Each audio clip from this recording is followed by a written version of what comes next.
Eto, mga sangkay, si PBBM po ay may matinding utos sa mga sundalo.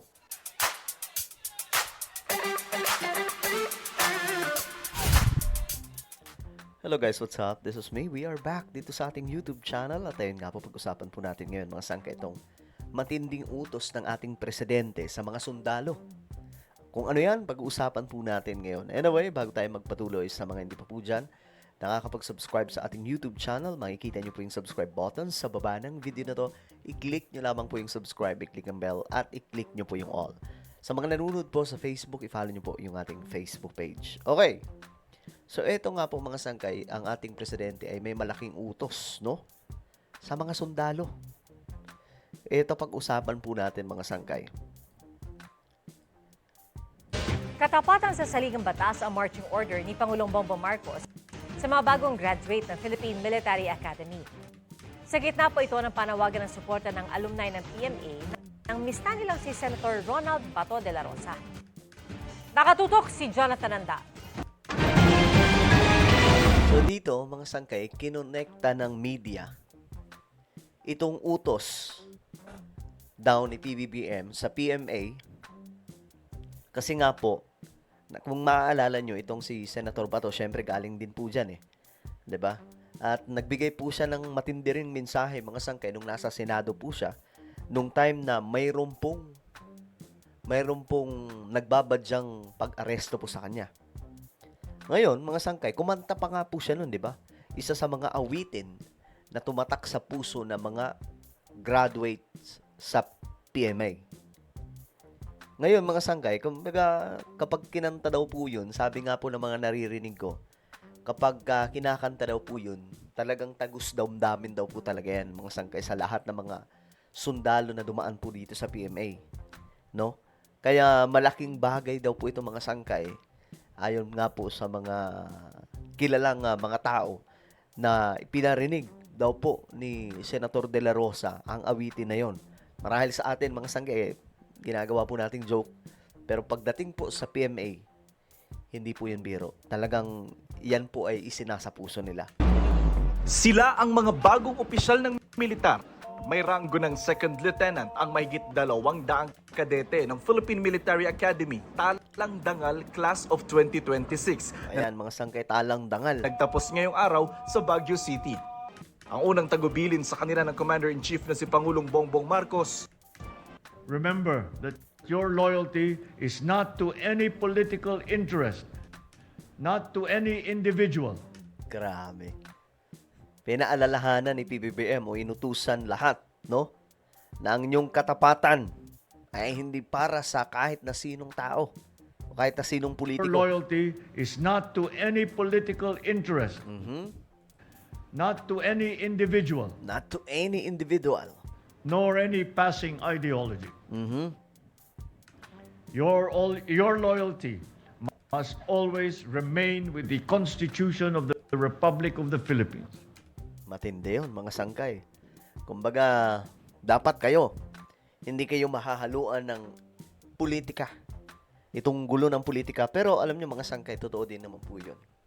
No, dapat ang loyalty ng mga kasundaluhan, hindi po sa kahit na sinong politiko, kundi sa Constitution lamang. Yun lamang. Walang iba kasi kapag magpagamit sila sa mga politician, wala, mga sangkay. Walang mangyayari sa Pilipinas. Walang mangyayari sa ating bansa. Magkakanda gulo-gulo lamang po tayo. Kaya malaking bagay itong sinabi ng ating presidente. Sa gitna ito ng kontrobersya kay Senator Bato de la Rosa, produkto ng Sinagtala Class of 1986 na nanawagan ng suporta sa mga kapwa alumni sa harap ng ICC arrest warrant laban sa kanya. Sana natitira pa rin sa bawat puso ng isang PMA graduate Ayan na. Yan yun, mga sangkay. yung courage, integrity, and loyalty. I am soliciting their support. Umalis sa Senado si De La Rosa matapos ang putukan noong Miyerkules. Ano yun eh, matindi rin kasi yung boses ni De La Rosa pagdating po sa mga sundalo eh. Hindi po basta-basta eh. Kaya siguro ganun na lamang po ang sinabi ng ating presidente kasi syempre may mga agam-agam na may mga mag-aaklas, 'di ba? May mga ganun pong mga balita, mga sangkay. So maganda na napaalala yan sa lahat ng mga kasundaluhan, lalo-lalo na po ito mga bagong graduates. Never lie, never cheat, never steal, and never tolerate those who do. Because silence in the face of wrongdoing is a betrayal of your values, a betrayal of your country, and a betrayal of the very principles that you have sworn to defend. Sumang-ayon ang class valedictorian na si Christine K. Librada ng Batangas. Hindi po tayo nakakabit sa kung sino man political na figure, ngunit loyal nga po tayo sa konstitusyon sapagkat ito po yung gabay natin para hindi makapanapak ng kung sino man tao. Tulad noong nakaraang taon, wala sa seremonya si Vice President Sara Duterte. Ang superintendent ng PMA ang nag-abot ng Vice Presidential Saber Award sa class salutatoria na si Mark John Vincent Katakutan ng Pagadian City, Zamboanga del Sur. May inilabas namang video message si Duterte. I urge you to personify integrity and courage at all times. Stand firm against all threats to our sovereignty and our liberties.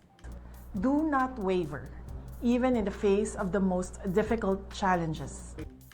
Dumalo rin sa graduation si PMA Alumni Association President Cavalier Ricardo David na nauna naglabas ng payag na nagpapayo sa mga miyembro na manatiling non-partisan o walang kinikilingan. Ang mga graduate inihagis sa pool ng kanilang mga underclass. Tradisyon nila ito sa tinatawag na dunking na simbolo ng kanilang pasasalamat at pagdiriwang. Sabi ng Galing, PMA, may tuturing na unang teki na batch ang Talang Dangal class dahil sinanay sila sa modern warfare gaya ng AI o Artificial Intelligence, Python programming, data analytics, unmanned systems at electronic warfare. Sa pagtatapos ng graduation rites, inawit ng mga kadete ang PMA hymn. Yan yun, yan sinasabi ko mga sangkay. Kinanta po yan ni Senator Bato, naalala nyo? Pinagtawanan nga lang po natin yan, pero seryoso pala talaga yan. Hindi po yan basta-basta. Tayo, tumatawa po tayo, pero mga sangkay, sila, seryoso po yan. Tago sa kanilang puso yan. Nakamakailan lang ay sumikat ng awitin ni De La Rosa sa live TV habang nangihingi ng suporta sa mga PMA alumni.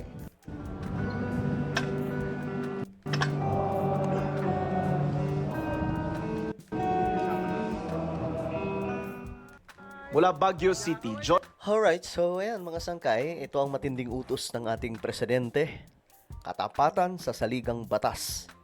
Ang utos ng ating Pangulo sa PMA Talang Dangal Class 2026. Ano po ang inyong opinion mga sangkay? Comment down below. Mayroon po tayong YouTube channel. Ito po ay Sangkay Revelation.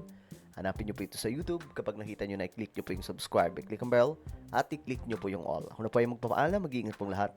God bless everyone.